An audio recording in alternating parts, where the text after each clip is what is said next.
You know, usually when we talk about human invention, there's a very physical, almost tactile expectation built into it. Like you think of blisters, calluses on your Oh, hands. for sure. It's a very physical thing. Right. When you swing a hammer, you actually feel the shock of the impact travel up your wrist and into your arm.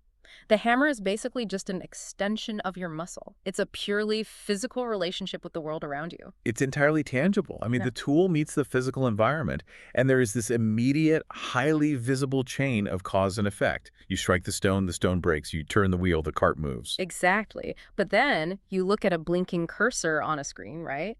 You watch an AI generate a complex legal brief from scratch or diagnose a rare illness in seconds, and that entire physical cause and effect chain just vanishes. Poof, gone. Yeah. Yeah, We aren't looking at a physical tool anymore. The fundamental nature of what a tool even is has completely shapeshifted into something, well, totally invisible. we've moved from the blister on the hand to the synapse in the brain. And that shift represents an absolute departure from literally every other piece of technology we have ever built as a species. Which brings us to the core of today's deep dive. Welcome, by the way.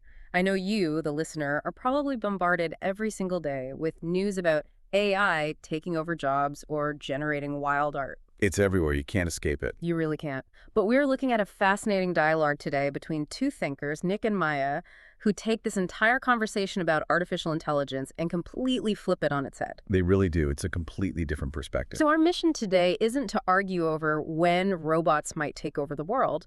Instead, we want to explore their central question, which is, what does the rise of artificial intelligence actually reveal about what it means to be human? Okay, let's unpack this. Because to really grasp how bizarre this moment in time is, Nick and Maya argue we have to rewind the tape and look at the history of human tool making.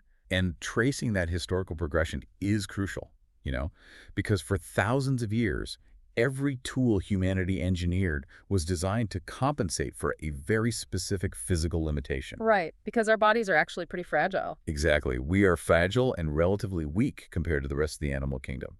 We had limited striking strength, so a heavy stone became a hammer. We couldn't carry heavy loads efficiently across long distances, so So we invented the wheel and the axle. right, we just built around our physical flaws. We couldn't see far enough across the ocean or into the sky, so we ground glass into lenses and boom, the telescope revealed entire galaxies. Or we couldn't see small enough to understand disease, so the microscope uncovered these invisible, microscopic worlds of bacteria and cells. Every single step was just about expanding our physical footprint. What's fascinating here is how this underlying pattern holds true for all of those breakthroughs. Every single invention across countless past generations extended our physical abilities or physical senses. They just let us act on the physical world with more force or speed or, visual precision. Yes, but AI breaks that historical pattern completely. For the very first time in the history of human civilization, we've created a tool designed to assist with and even replicate thinking itself. It is a tool built exclusively for cognition. It really is a massive evolutionary pivot. I like to think about it this way. All those past inventions, the wheels and the pulleys and the microscopes, they were like upgrading humanity's physical hardware. Oh, that's a great analogy. Yeah, we were basically giving ourselves better robotic arms and infinitely better camera lenses. But AI feels entirely different. It feels like we are outsourcing our internal software. We're handing over the processing code itself. That specific shift from hardware to software traps us in a massive cultural blind spot. Maya points out in the text that society is deeply polarized right now. Oh, heavily polarized. You have one highly vocal camp declaring AI to be humanity's greatest crowning achievement, the thing that will cure all diseases. Then you have the other camp terrified out of their minds, calling it our greatest existential mistake. But both of those opposing sides are completely stuck on the exact same premise. They are both obsessively asking, will machines become more intelligent than us? Which Nick and Maya argue is the wrong question entirely. It's a misdirection. The real question we need to be asking ourselves before we can even begin to measure a machine against a human is, what does intelligence actually mean? Right, because if we simply define intelligence as processing speed and memory retrieval, a pocket calculator surpassed the human mind decades ago. Exactly. A modern large language model can read, synthesize, and cross-reference millions of medical documents in the time it takes us to blink. That is extraordinary, undeniable processing power. It's mind-blowing. It really is. But if true intelligence isn't just raw computational processing power, if it's not just a measure of speed and accuracy, then what is it? To answer that, Nick takes the conversation in a really unexpected direction. He goes straight into the physical, biological structures of the human brain, doesn't he? He does. He uses it to shatter this enduring illusion we have about pure logic. Culturally, we've always elevated pure logic as the ultimate highest form of intelligence. We idolize that Spock archetype. Oh, yeah, the ideal thinker who is completely detached from the messiness of emotion, functioning just like a computer, calmly calculating the optimal statistical outcome. Right, but Nick grounds his counterargument in hard neuroscience to prove that the human brain is not merely a wet calculating machine. Pure, unfiltered reason does not actually exist in a healthy human brain. This is where it gets really interesting to me. Because when we sit down to make what we think is a purely logical, rational spreadsheet decision, what is physically happening inside our heads? Well, the structure most responsible for rational thought in the brain is the prefrontal cortex. It handles the heavy lifting of planning, complex problem solving, and abstract logic. But, and this is key, it absolutely does not operate in an isolated vacuum. It's connected to everything else. Exactly. The prefrontal cortex is wired into a constant high-speed, real-time dialogue with the limbic system. The emotional core of the brain. Exactly that. The limbic system houses structures like the amygdala, which constantly processes fear, threat, and reward. And it works alongside the insula, which is deeply involved in emotional self-awareness and empathy. So every single logical decision your prefrontal cortex generates is instantly colored and weighted by feeling. Yes. By past trauma, by joyous memory, and by the accumulated weight of your entire lived experience. Biologically speaking, emotion and reasoning are fundamentally inseparable. They share the exact same circuitry. And Nick brings up a truly wild medical anomaly here to prove just how essential that emotional circuitry is. It turns out that patients who suffer highly specific damage to the emotional centers of the brain, like a lesion on the amygdala, they actually become paralyzed when trying to make the simplest daily decisions. It's fascinating. Even if their logic centers, their prefrontal cortex, are perfectly intact and score off the charts on IQ tests. Right. Because without the emotional center to apply a sense of meaning or preference, reason itself becomes an infinite, unresolvable loop. Imagine asking a patient with this specific brain injury to choose what they want to eat for lunch. You know, a turkey sandwich or a salad. The logic center activates perfectly. It can list 100 data points: the nutritional density of the turkey, the cost of the lettuce, the time required to digest the meal, the caloric breakdown. It can generate data forever. But because the damaged emotional center cannot assign a value weight to any of those options, it cannot make the person crave the turkey or feel good about eating healthy, they literally cannot choose. Yet, the logic center provides the options, but it is the emotional center that actually pulls the trigger and makes the choice. But wait, I want to jump in here and play devil's advocate for a second, because Maya makes a really compelling counter-argument in the text about medical fields. Isn't pure, unfiltered logic sometimes exactly what we are desperate for? It's a fair question. I mean, Maya points out that AI models are already diagnosing certain rare cancers from imaging scans much more accurately than human radiologists. The machine doesn't get tired at the end of a 12-hour shift. No, it doesn't. It doesn't get distracted because it's worried about its kids. If a machine's pure, emotionless logic catches a microscopic tumor that a stressed-out human doctor misses and it saves a life, isn't that just objectively a superior form of intelligence? Why do we need the messy emotion if the pure math gets the correct answer? It's an incredibly strong point, and it forces Nick to clarify a crucial distinction in his argument. He draws a hard line between the mechanics of solving a problem and the meaning behind solving it. Okay, mechanics versus meaning. Right. Yes, an AI can process medical imaging data with vastly superior mechanics. It can identify the pixel variations of a tumor with flawless, tireless accuracy. We definitely want that. But human civilization wasn't built purely on the mechanics of logic or pattern recognition. Meaning, society isn't just a giant math equation we somehow solved. Far from it. Think about the actual foundations that hold human society together. Civilization was built on trust. It was built on the willingness to sacrifice for a neighbor, on the capacity for forgiveness, on shared grief. And you just can't measure any of those things by processing speed or diagnostic accuracy. Exactly. They aren't data points you can just throw into a spreadsheet and optimize. Yeah. If we choose to define intelligence solely by the mechanics, How fast can you diagnose a scan? How quickly can you calculate a flight path? How rapidly can you parse a legal document? Then the machine undoubtedly wins. Right, hands down. But if intelligence inherently includes understanding why the diagnosis actually matters, why a human life is worth saving in the first place, or why sacrifice is sometimes necessary for the greater good, well, that requires the messy, emotional human reality that the machine completely lacks. And this friction between mechanics and meaning leads right into one of the most powerful concepts in this entire dialogue. Nick and Maya explore this massive fundamental gap between a machine that can process an infinite amount of data about the world and a human being that actually has to physically live in it. It's the profound difference between possessing information and possessing presence. They call it the lived experience gap. Yes. And Nick uses this incredibly poignant example to illustrate it. Imagine a young child waking up from a nightmare and asking, why do people cry? Now, you could type that exact prompt into an AI, right? And it would give you a flawless answer. Exactly. The machine will instantly generate a scientifically accurate explanation of the biology of tears. It will break down the endocrine system, the brain chemistry, cortisol levels, and the evolutionary mechanics of emotional regulation.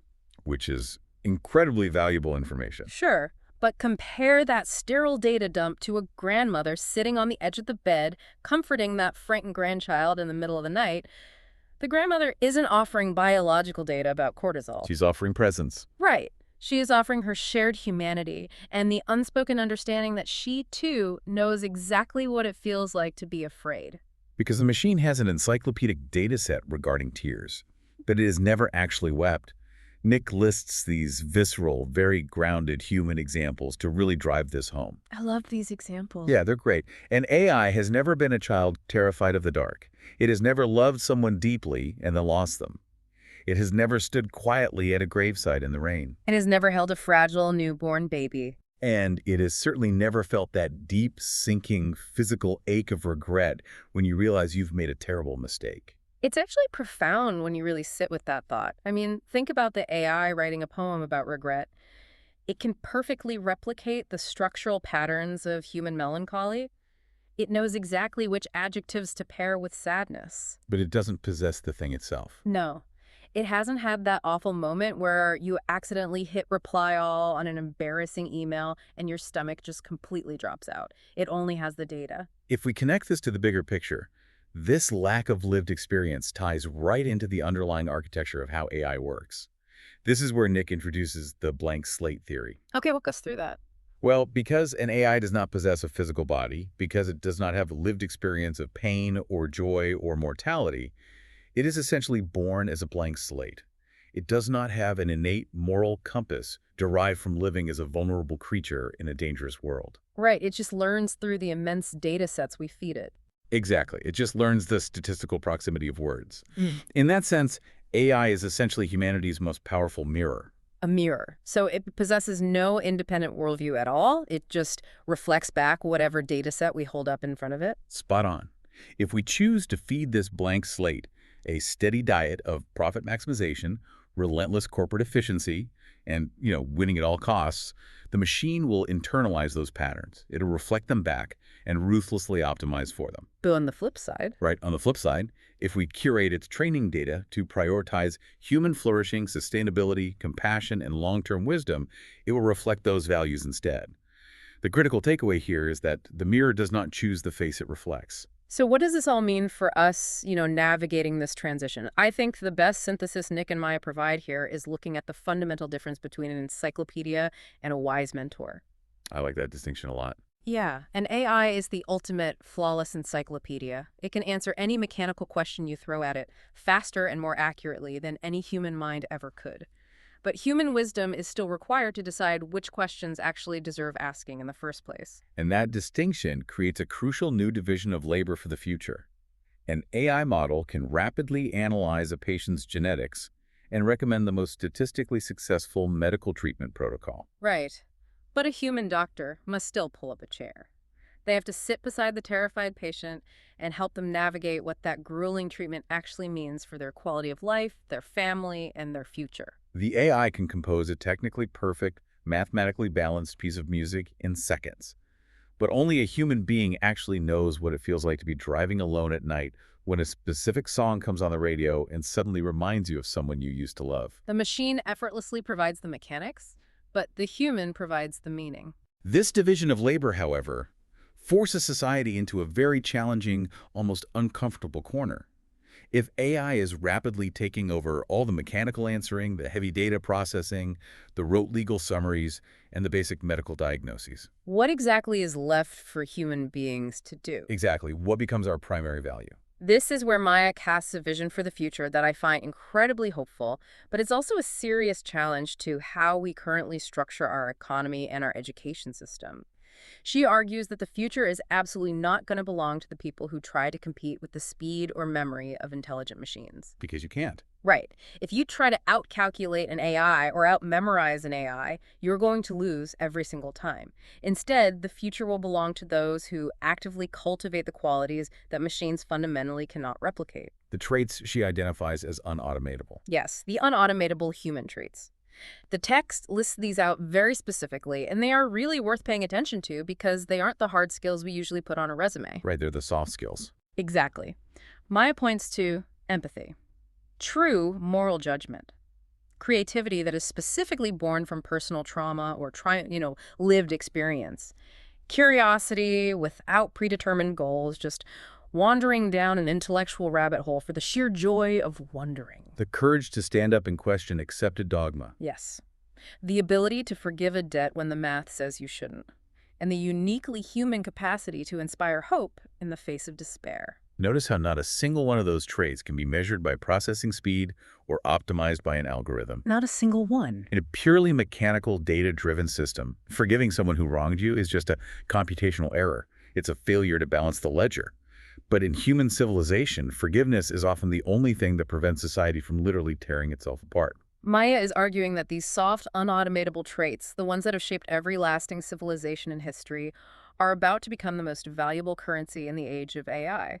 The ultimate purpose of automation, in her view, has never been to make humans obsolete. It's the exact opposite. Right. The highest purpose of this technology is actually to free humanity to become more fully human.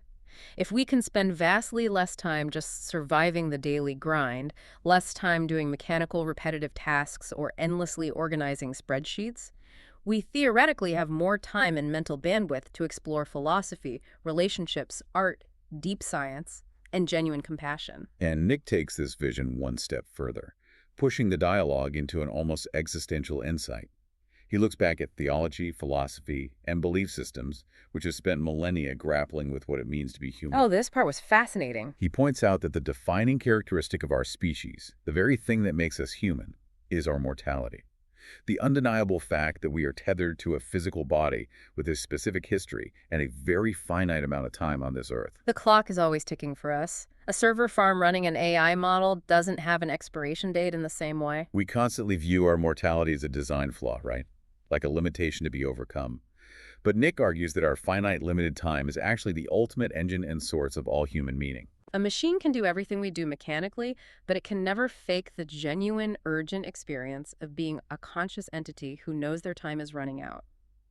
That biological urgency is exactly why we fiercely love our children, why we are driven to create art that outlasts us, and why we bother to forgive each other. If we had infinite time, nothing would be urgent, and honestly, nothing would matter. And this raises a massive, almost intimidating question for all of us. If AI can calculate faster, remember perfectly, and analyze data sets infinitely better than we ever could, then what kind of human beings do we actually choose to become with the time it frees up? This raises an important question. Are we going to use this incredible, unprecedented mirror to deepen our collective wisdom and tackle massive problems? Or are we just going to let it reflect and artificially amplify our existing flaws, our distractions, and our worst impulses? Because we have to remember the rule of the mirror. It does not choose the face. Technology always reflects the intent of the hands that create it. Always. If our society is fundamentally shallow, distracted, and cruel, the AI will simply optimize and amplify that shallowness and cruelty to a terrifying degree. But if we prioritize being wise, empathetic, and connected, the technology has the exact same potential to amplify human flourishing. It is a staggering amount of responsibility to place on this generation. I mean, the future development of artificial intelligence is ultimately going to reveal far more about the state of humanity than it will ever reveal about silicon chips and neural networks. Absolutely. Surviving and actually thriving in this new era depends a lot less on us building smarter machines and entirely on us becoming wiser people. Which is a profound paradigm shift for anyone listening who has been feeling that low-level anxiety about keeping up with the rapid pace of technology.